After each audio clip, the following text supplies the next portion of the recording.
5ই August. 2024 সালের এই দিনেই টানা 36 দিনের আন্দোলনে পতন হয় সরকারের। 1 জুলাই থেকে শুরু হওয়া সেই অহিংস আন্দোলন সংঘাতের রূপ নেয় জুলাই মাসের 15 তারিখ থেকে। এই আন্দোলন ঘিরে তখন যা যা ঘটেছে, চলুন ঘুরে আসি সেই টাইমলাইনে।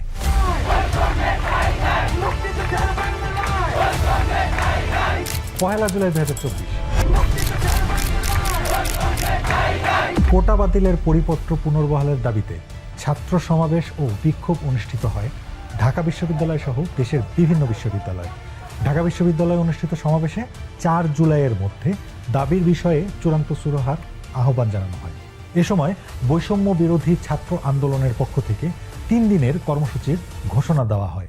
কোটা পদ্ধতি প্রথম ও দ্বিতীয় শ্রেণী থেকে বাতিল করা হলো এবং মেধাভিত্তিকভাবে নিয়োগের কথা বলা হয়েছে সেই পরিপত্রে।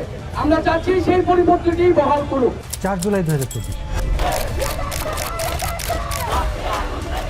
সরকারি চাকরিতে সরাসরি নিয়োগের ক্ষেত্রে মুক্তিযোদ্ধা কোটা বাতিলের পরিপত্র অবৈধ ঘোষণার বিষয়ে হাইকোর্টের রায় আপিল বিভাগে স্থগিত হয়নি এদিন, বরং প্রধান বিচারপতি ওবায়দুল হাসানের নেতৃত্বাধীন 6 সদস্যের আপিল বিভাগ নট টুডে বলে আদেশ দেন। শিক্ষার্থীরা দেশের বিভিন্ন মহাসড়ক অবরোধ সহ ঢাকায় শাহবাগ মোড় অবরোধ করে রাখে 5 ঘন্টা।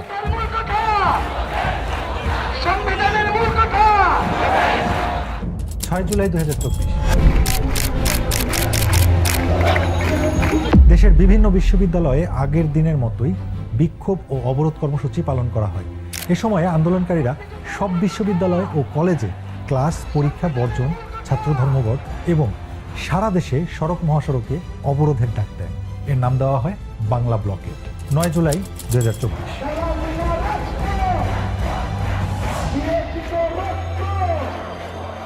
হাইকোর্টের রায় স্থগিত চেয়ে 2 শিক্ষার্থী আবেদন করেন। শিক্ষার্থী ও চাকরির প্রত্যাশীরা 4 ঘন্টা পর অবরোধ তুলে নেন। আন্দোলনকারীদের পক্ষ থেকে পরদিন সারা দেশে সকাল সন্ধ্যা বাংলা ব্লকের নামে অবরোধ কর্মসূচির ঘোষণা দেওয়া হয়। 10 জুলাই 2024 প্রধান বিচারপতি ওবায়দুল হাসান বলেন, আমি প্রথম দিনই বলেছিলাম রাস্তায় স্লোগান দিয়ে রায় পরিবর্তন হয় না। এটা আজকে না, আমি যখন আন্তর্জাতিক অপরাধ ট্রাইব্যুনালে ছিলাম তখন একটি মামলায় বলেছিলাম রাস্তায় স্লোগান দিয়ে রায় পরিবর্তন করা যায় না। এটি সঠিক পদক্ষেপ না। 11 জুলাই 2024 আওয়ামী লীগের সাধারণ সম্পাদক ওবায়দুল কাদের বলেন, কোটা বিরোধী আন্দোলনকারীরা সর্বোচ্চ আদালতের বিরুদ্ধে শক্তি প্রদর্শন করছেন। এটি অনভিপ্রেত এবং সম্পূর্ণ বেআইনি। সচিবালয়ে এক সংবাদ সম্মেলনে স্বরাষ্ট্রমন্ত্রী আসাদুজ্জামান খান বলেন, শিক্ষার্থীরা লিমিট ক্রস করে যাচ্ছেন। 14 জুলাই 2024 গণভবনে অনুষ্ঠিত সংবাদ সম্মেলনে সাবেক প্রধানমন্ত্রী শেখ হাসিনা বলেন, কোটা বিষয়ে আমার কিছু করার নেই। শেখ হাসিনা আরেক প্রশ্নের জবাবে বলেন, মুক্তিযোদ্ধাদের নাতিপুতিরা পাবে না, তাহলে কি রাজাকারের নাতিপুতিরা চাকরি পাবে? মুক্তিযোদ্ধাদের নাতিপুতিরাও পাবে না, তাহলে কি রাজাকারের নাতিপুতিরা পাবে? সেটা আমার প্রশ্ন, দেশবাসীর কাছে প্রশ্ন। একই দিনে পদযাত্রা কর্মসূচির মধ্য দিয়ে রাষ্ট্রপতির কাছে স্মারকলিপি দিয়ে আন্দোলনকারীরা জাতীয় সংসদে জরুরি অধিবেশন ডেকে সরকারি চাকরির সব গ্রেডের কোটার যৌক্তিক সংস্কারের দাবিতে সরকারকে 24 ঘন্টার সময় বেঁধে দেন। 15 জুলাই 2024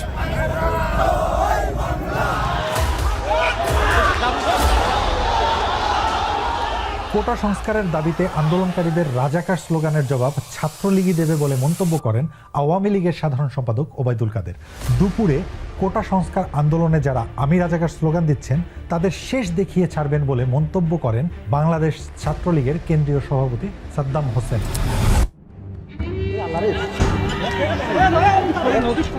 16 জুলাই 2024 রংপুরে আন্দোলনকারী বেগম রোকেয়া বিশ্ববিদ্যালয়ের শিক্ষার্থী আবু সাইদ পুলিশের বুলেটে নিহত হন। সারা দেশে দিনভর ব্যাপক বিক্ষোভ ও সংঘর্ষ হয়। গুলি খাইছে একটা।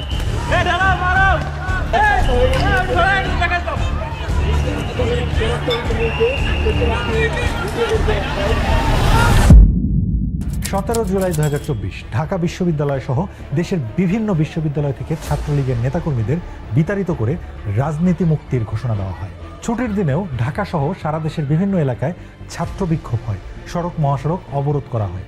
সন্ধ্যা 7:30টায় জাতির উদ্দেশ্যে সাবেক প্রধানমন্ত্রী ভাষণ দেন। 18 জুলাই 2024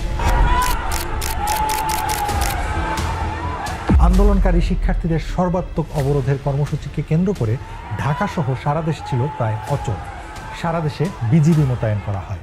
19 জুলাই 2024 কোটা সংস্কারের দাবিতে আন্দোলনরত শিক্ষার্থীদের কমপ্লিট শাটডাউন কর্মসূচি ঘিরে ঢাকায় ব্যাপক সংঘর্ষ, হামলা, ভাঙচুর, গুলি, অগ্নিসংযোগ ও প্রাণহানির ঘটনা ঘটে। রাজধানী ঢাকা ছিল কার্যত অচল, পরিস্থিতি ছিল থমথমে। আন্দোলনকারীরা জানান 9 দফা দাবি না মানা পর্যন্ত চলবে কমপ্লিট শাটডাউন। রাতে সারা দেশে কারফিউ জারি করে সেনাবাহিনী মোতায়েন করা হয়। ইন্টারনেট সেবা সম্পূর্ণ বন্ধ করে দেওয়া হয়। 20 জুলাই 2024 দেশ জুড়ে কারফিউ বাস্তবায়নে মাঠে পুলিশ, র্যাব, বিজিবি ও সেনাবাহিনী। সাধারণ ছুটি ঘোষণা করা হয়।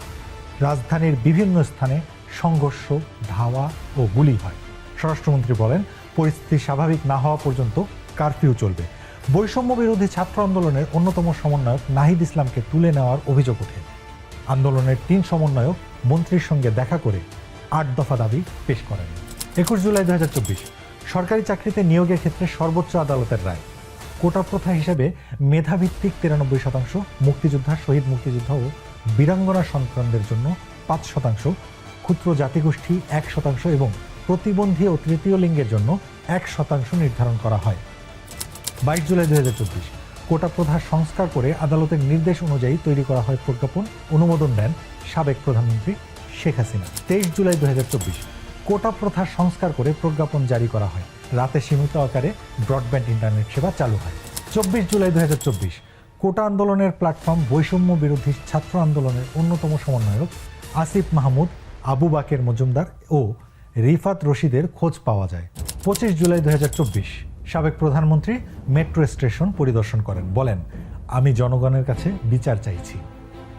27 জুলাই 2024 কোটা সংস্কার আন্দোলনের প্ল্যাটফর্ম বৈষম্য বিরোধী ছাত্র আন্দোলনের আরও 2 সমন্বয়ক সার্জিস আলম ও হাসনাত আবদুল্লাহকে হেফাজতে নেয় ঢাকা মহানগর পুলিশের গোয়েন্দা শাখা।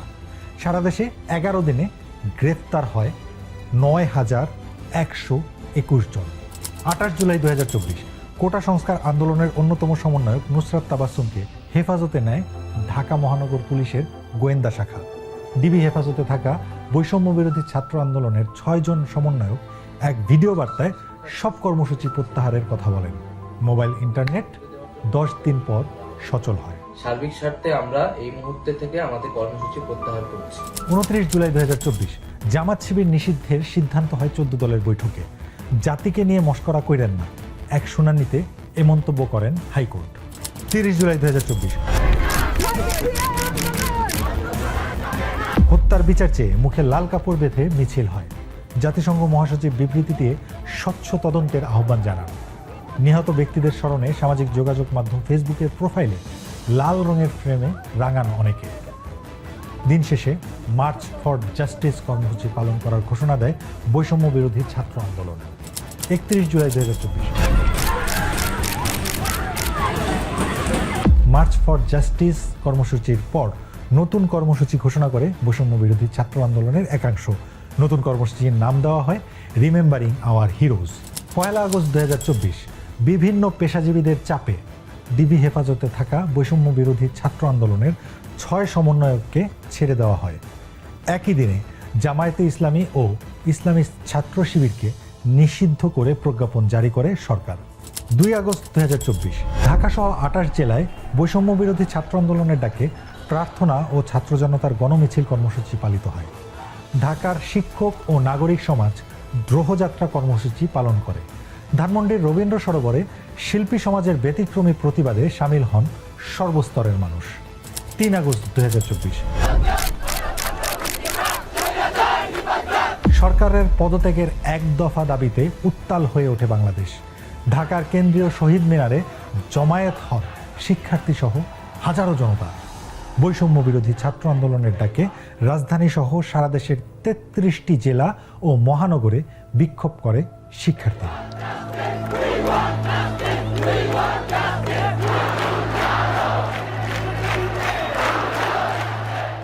4 আগস্ট 2024 সরকার পদত্যাগের 1 দফা দাবিতে অসহযোগ আন্দোলন কর্মসূচির প্রথম দিনে সারা দেশে 18 জেলায় ব্যাপক সংঘাতের খবর পাওয়া যায়। এতে মৃত্যু হয় অন্তত 114 জনের।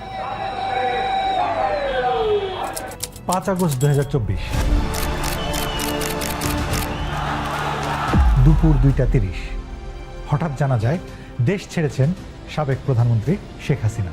অন্তর্বর্তী সরকার গঠনের ঘোষণা দেন সেনাপ্রধান জেনারেল ওয়াকারুজ্জামান। এরপর গণভবন, সংসদ ভবনে ঢুকে পড়ে অসংখ্য মানুষ। ধানমন্ডির 32 নম্বরে বঙ্গবন্ধুর বাসভবন এবং আওয়ামী লীগের বিভিন্ন কার্যালয়ে আগুন ধরিয়ে দেয় বিক্ষুব্ধ জনতা।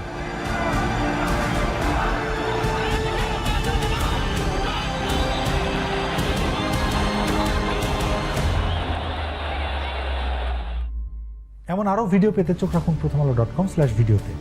ফলো করুন প্রথম আলো ফেসবুক পেজ এবং সাবস্ক্রাইব করুন প্রথম আলোর সবগুলো ইউটিউব চ্যানেল।